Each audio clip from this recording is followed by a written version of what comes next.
Just hours after the airstrikes in Syria, President Obama met with leaders from the 5 Arab countries that took part in the joint mission.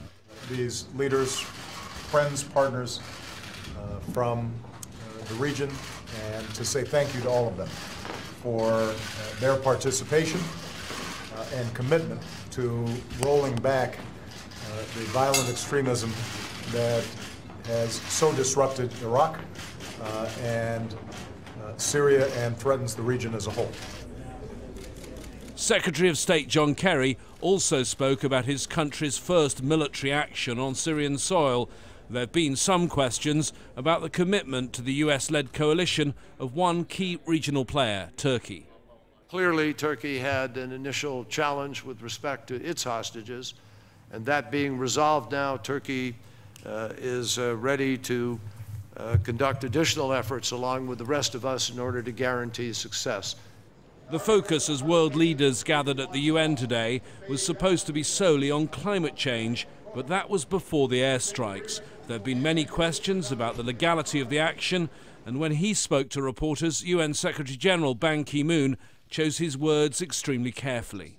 In the case of Syria, there can be no genuine protection if extremist groups are permitted to act with impunity, and if the Syrian government continues to commit gross human rights violations against its own citizens. The Syrian ambassador to the UN told me he'd been informed by his US counterpart, Samantha Power, in advance, and for now his country doesn't seem to be making any legal objection to the military action.